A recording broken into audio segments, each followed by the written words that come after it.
आणि व्ह्यू खूप सुंदर आहे। इकडे ॲक्टिव्हिटीज सुद्धा चालू आहेत। ही मम्मी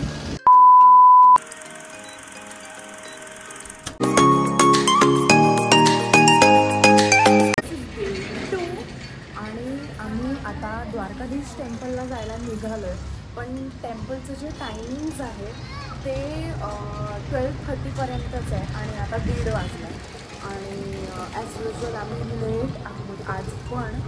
तर आता आम्ही असा प्लॅन करतो की टेम्पलला, द्वारकाधीश टेम्पलला आम्ही संध्याकाळी जाऊ आणि आता आम्ही नागेश्वरला चाललो आहे।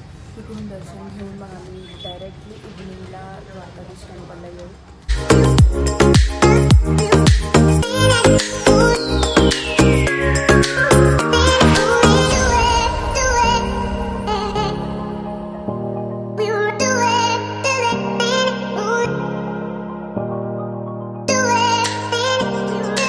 तर आता आम्ही स्टॅच्यूच्या बॅक साईडला आहोत, तर आपण आता फ्रंट साईडला जाऊन बघूया की कसं आहे।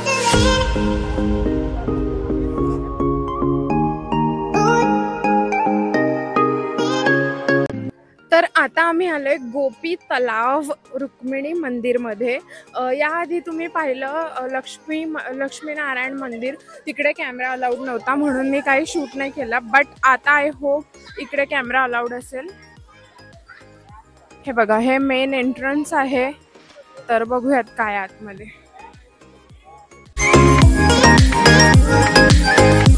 तर आता आम्ही आहोत गोपी तलाव मंदिर। आम्ही आता मंदिराचं दर्शन घेतलं आणि आम्ही आता तलावाजवळ आहोत। तर हा तलाव बेसिकली असा आहे की जेव्हा महाभारताचं युद्ध जिंकल्यानंतर अर्जुनाला खूप अभिमान होतो स्वतःचा की मी युद्ध जिंकलो असं, तर त्याचा अभिमान उतरवण्यासाठी म्हणून कृष्ण त्याला सांगतात की बेट द्वारकापासून ते मथुरापर्यंत माझ्या 16,108 गोप्यांना घेऊन जा। तर त्यांना घेऊन मग कृष्ण त्यांना सांगतात की भेट द्वारकापासून ते मथुरापर्यंत माझ्या 16,108 गोप्यांना नेऊन सोड। तर तिथे जात असताना रस्त्यात त्यांना हा तलाव लागतो आणि या तलावाचं त्यांना पाणी प्यायचं असतं। तर पाणी पिण्यासाठी म्हणून ते सगळेजण इकडे थांबलेले असताना कृष्णाने एक लीला केली आहे इकडे। तर ती लीला अशी आहे की कृष्णाने त्याच्या मळापासून भील लोक जे असतात त्यांना निर्माण केलं आणि ते लोक काय करतात, अर्जुनाला ऑन द स्पॉट लुटतात, त्याच्याकडचं सगळं सोनं वगैरे सगळं लुटतात। तर अर्जुन लुटला जातोय हे बघून त्या गोपिकांना खूप भीती वाटते, म्हणून मग त्या या पाण्यामध्ये त्यांचे प्राण सोडून देतात आणि मग त्या इकडे प्राण सोडलेल्या असल्यामुळे ह्या तलावाची जी माती आहे ती माती चंदन म्हणून निर्मित होते आणि या तलावामध्ये जी माती निर्माण झालेली आता पण त्याला गोपी चंदन म्हणतो आपण। म्हणून इकडे पूर्ण मार्केट एरिया आहे, इकडे सगळीकडे गोपीचंदन गोपी तलाव बघून झालंय आणि इकडे फोटोशूट चालू आहे। फोटो व्हिडिओ सगळं शूट चाललंय आणि आम्हाला बाकीचे प्लेसेस कव्हर करायला वेळ होतोय। चला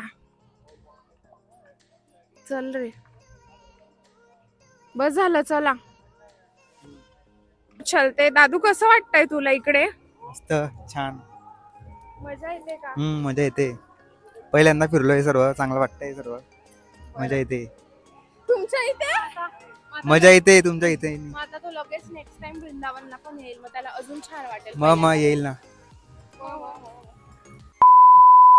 तर आता आम्ही तिघे चाललोय नेक्स्ट डेस्टिनेशन वर। 6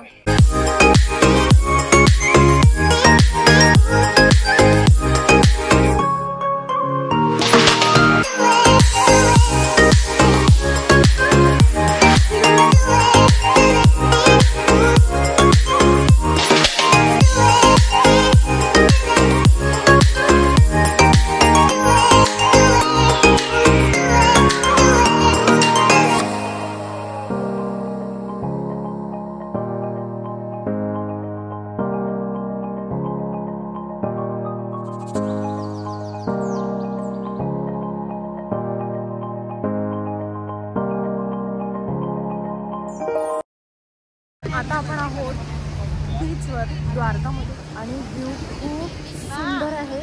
इकडे ॲक्टिव्हिटीज सुद्धा चालू आहेत। ही मम्मी इकडे ॲक्टिव्हिटीज सुद्धा चालू आहे, जसं की जेट स्की आहे, बनाना राईड आहे जे सगळं आपण गोव्यामध्ये करतो ते सगळं इकडे आपल्याला बघायला मिळतंय. पण इथे व्ह्यू खूप सुंदर वाटतोय आणि इकडचं जे पाणी आहे हे खूप क्रिस्टल क्लिअर आणि एकदम ब्लू वॉटर आहे. तुम्हाला मी जवळून दाखवते आता. सनलाईट नाही आहे, व्यवस्थित दिसणार नाही, दाखवते.